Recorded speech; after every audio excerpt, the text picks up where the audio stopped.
Order! Order! You are an incorrigible delinquent at times.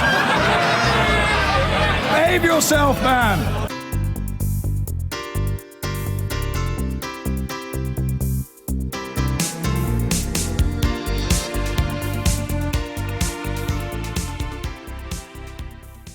Now, we've been seeing this week the first signs of canvassers stumbling around the by-election centres of Stoke Central and Copeland. That's where Labour will hear a meaningful verdict on their recent performance. The Shadow Foreign Secretary, Emily Thornberry, joins me now. Emily Thornberry, 47 Labour MPs, including 10 frontbenchers, voted against the whip, or didn't support the whip this week. Were they right to do so? You have a Remain constituency. Listen, I know your narrative is, as you said at the top of the programme, that we are hopelessly divided. I really don't think that is fair. Let me say why. The Labour Party is a national party and we represent the nation. And the nation is divided on this and it is very difficult. And many MPs representing majority Remain constituencies have this very difficult balancing act between do I represent my constituency or do I represent the nation? Labour as a national party have a clear view. We have been given our instructions. We lost the referendum. We fought to stay in Europe, but the public have spoken, and so we do as we're told. But the important thing now is not to give Theresa May a blank cheque. We have to make sure we get the right deal for the country. Absolutely, and I want to come on to that. But it sounds as if you're saying that you understand the motives of those Labour MPs who voted with their conscience against triggering Article 50 and will carry on doing so. Should they therefore not perhaps be disciplined, given that they are, you said the country's split and they are standing with their constituents, as is their right and perhaps some would say their duty? I'm afraid it's not my job to work out what should happen. I understand completely, and as is well known, my constituents voted overwhelmingly to remain in the UK, but I am a national politician, Labour is a national party, and we offer some hope. You say we're hopelessly divided. I say we offer some hope in terms of the way in which we thoughtfully work our way through this and we tread a path through it so that we bring the country with us. And that has to be on the basis of making sure that we have a number of guarantees from Theresa May and we make sure that we have a number of achievements. So making sure we have proper access to the single market. I'm going to come on to all of this, I promise. But just on this, whether you're split or not, it sounds almost as if on this issue collective responsibility has to be put to one side because of the nature of the split in the country. No. The Labour Party is a national party and we have a nationally and collectively agreed position on this, and that is what we're going to do. We are not going to frustrate Brexit. We need to make sure we get the best deal. So let's come on to the Shadow Home Secretary. Have you spoken to Diane Abbott since she didn't vote? No, I haven't, no. A lot of people in the party, as you know, are furious about this. They say, yes, you might have had a migraine, we understand that, but we have MPs like Ronnie Campbell coming hundreds of miles with cancer to vote on this matter, really putting themselves through the mill to get there. She had a migraine, she could have stayed in the House of Commons and been counted in, and she didn't. Can you understand why so many of your colleagues are so cross with her?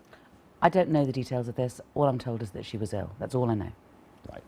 And you're not going to say any more about it, I can tell. Well, there's nothing else I can say. OK, well, let's move on to what you do want to talk about, which is the Labour amendments. Can we just go through some of these? Yeah. These are very, very important to the Labour Party. First of all... And this is the opposition doing its job and holding the government to account and making sure that the government does the right thing. Absolutely. So let's go through of them. Guaranteeing rights for EU nationals living in the UK. Now, there's an amendment specifically about that, but as we were hearing in the paper review, there is no suggestion, really, that the government are going to deport foreign nationals if things go wrong in the talks. Why is this such an important amendment? The government may be saying they won't deport, but it's not fair. I've had people coming to my surgeries in tears. I had a meeting of 200 French nationals coming to see me and saying, not from my constituency, but saying they are extremely concerned about their future. They have fallen in love with this country. They've fallen in love with someone from this country. They're setting up businesses here. They put their life down here, and yet they've got to have their life on hold for a number of years whilst Theresa May sorts it out. It's not fair. This is a basic humanity question. It's a basic humanity question, but it's also politically. I think it's right to do at this stage to make a gesture.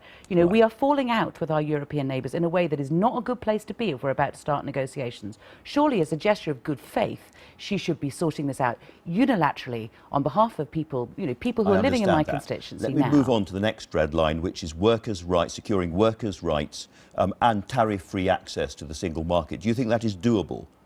I think that we have to have, when we're in negotiations, we have to have at the forefront of our mind making sure that we look after the economy first and foremost. Our biggest trading neighbour is Europe, and so therefore getting as good a deal in terms of being close to the single market. So that does mean she has said that she will be able to get tariff-free, red tape-free access to the single market. We're just holding her to what she says she can do. And similarly, it's crucial for the Labour Party that you get a vote at the end of the process, as we were discussing earlier on, not simply on the deal, but deal or no deal, whatever happens, the Commons is going to be involved with a proper, meaningful vote at the end of the process. Yeah, and it's that, and it's also about engaging the Commons throughout the process, or Parliament throughout the process, because when she needs to go to Europe and say, I represent Britain, and in order to do that, she has to bring Parliament with her, because we represent the country.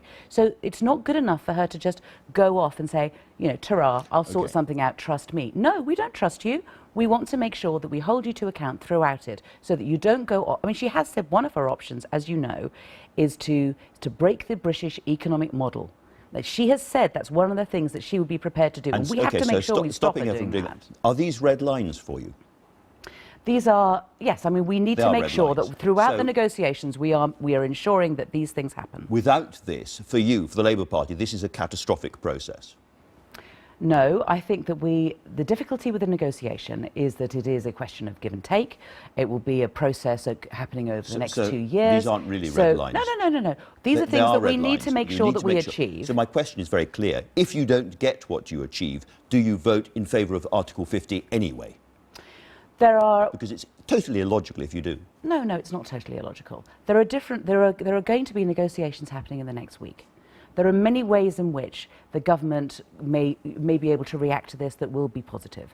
So, for example, on one of the amendments that we have put down, they may say, we're not going to support this amendment, but we can give, during a speech, we can give an assurance, we can speak in back channels, we can say, you will get this, we will not go off the rails in relation to workers' rights, or so the public must take for granted private conversations between you and ministers and assume that that's what's going to happen. No, we need to make sure that... No, but we also need to have...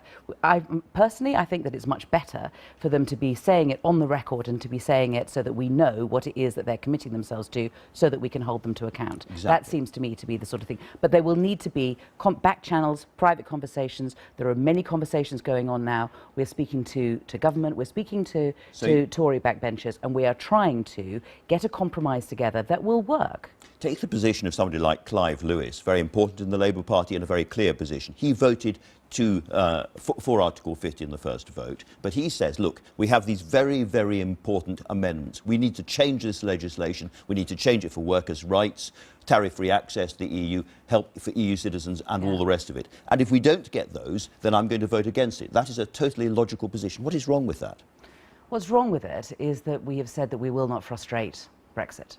We have got our instructions from the British people. We are struggling and we are fighting to ensure that we get the best possible deal. And we're doing that by holding the government to account. But we are Democrats and the public have voted for us to leave the European Union. So we cannot frustrate it, but we have to make sure that she does the right thing when she's in Europe. And you can't stay on the front bench if you don't accept that. So presumably Diane Abbott must vote with the whip to keep her job, the Shadow Home Secretary, next week. Well, we are in a state of negotiations. I cannot sit here today and tell you which of the amendments will be put before Parliament, which ones will be voted through, where the negotiations will get us. But I can tell you the direction of travel of the Labour Party, which is a clear direction. This is where we're trying to go as a national party to make sure the government does the right thing. At the end of the process, whatever happens to those amendments, you're going to vote in favour of Article 50. Even if you've lost on every single issue, you'll still vote in favour of Article 50, and you're insisting that somebody like Diane Abbott must vote with you. It's a fast-moving picture. Let's see what happens. It's not blurred. It's not. I've said a number of times what our principles are and how we're trying to get them and how we are. Unfortunately, we're not the government, but we are doing our utmost to hold the government to account as an opposition, right? But if it's not blurred, at least you can say that Diane Abbott must vote with the whip to keep her position as Shadow Home Secretary next week. The whip will be decided next week. Let's see what happens in relation to the amendments. We have a shadow cabinet meeting next week. It will be for the chief whip and the leader to decide what the whip is, on the various amendments, which amendments we're pushing, which amendments we're not, and what the final vote will be. But we will not, and most important, the public actually are more interested, I think, in which amendment, blah, blah, blah, is will we frustrate Brexit? No, we won't. Will we be fighting to get the best deal? Yes, we will. but not very successfully. If you haven't got real red lines, you Not haven't got very real successfully. you haven't got real leverage, you haven't got real red lines. You're going to vote for it come what may. That's the problem that you've got. Look at the successes we've already had. You know, she didn't want to have a vote before Parliament at all. She didn't want to have a white paper. That was decided in the courts. And she didn't want to have a white paper. We've had a white paper. You know, we Again, think that that was the courts, not the Labour Party. The white paper was not the courts.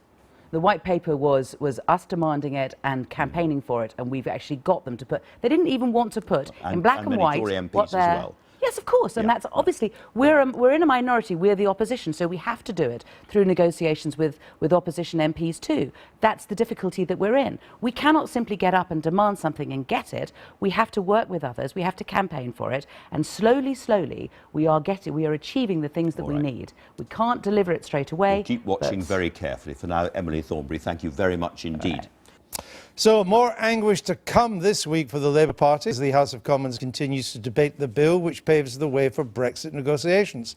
Last week, Labour split over the Article 50 bill, with a fifth of Labour MPs defying Jeremy Corbyn to vote against it. 5 shadow ministers resigned, and it's expected Mr Corbyn will have to sack more frontbenchers once the bill is voted on again this week. Add to that the fact that Labour's leader's close ally, Diane Abbott, failed to turn up for the initial vote, blaming illness, and things don't look too rosy for Mr Corbyn at the moment. The Shadow Foreign Secretary, Emily Thornberry, was asked about the situation earlier on the Andrew Marr Show. The Labour Party is a national party and we represent the nation. And the nation is divided on this, and it is very difficult. And many MPs representing majority Remain constituencies have this very difficult balancing act between do I represent my constituency or do I represent the nation? Labour as a national party have a clear view. We have been given our instructions. We lost the referendum. We fought to stay in Europe.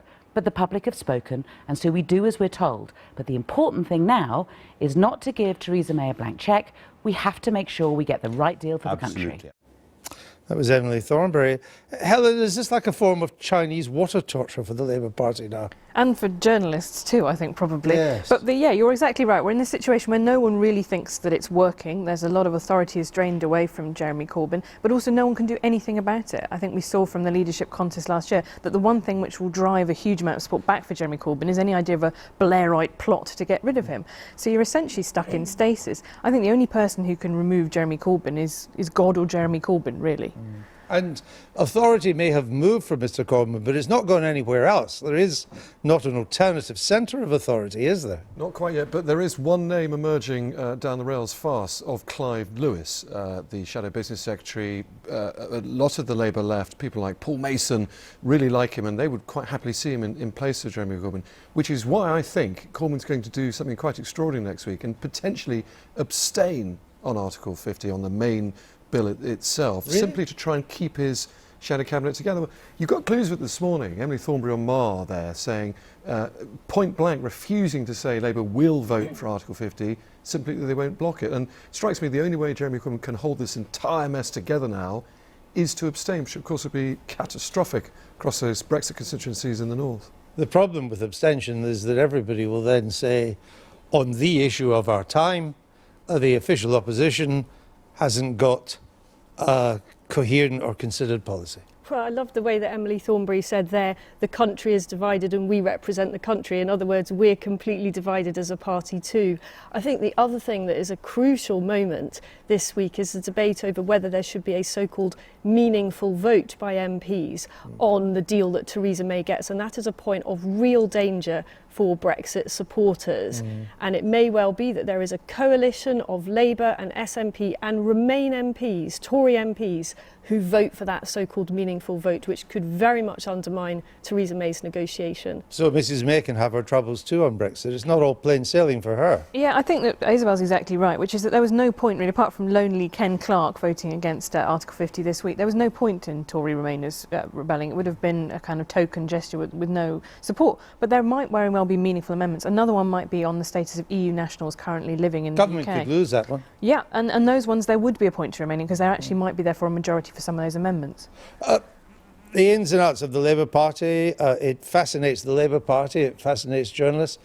I suspect that the country has just moved on and doesn't care. You're probably quite right. I mean, to be honest, I struggle to get Labour Party split stories in my paper any longer, such as the bar is now so high to make it news. But where it does matter is now not everyone's going to pay huge amounts of attention to the vote on Wednesday night, because Brexit will pass, and that's all the country will remember from it. But come the general election 2020, maybe a bit earlier, every single Tory leaflet in every single Labour constituency will say, this guy, this girl, they refuse to vote for Brexit. Do you want them in power? And that is going to be really, really hard for them. Well, the story next week may be Tory splits rather than just Labour ones. We shall see. I've been getting away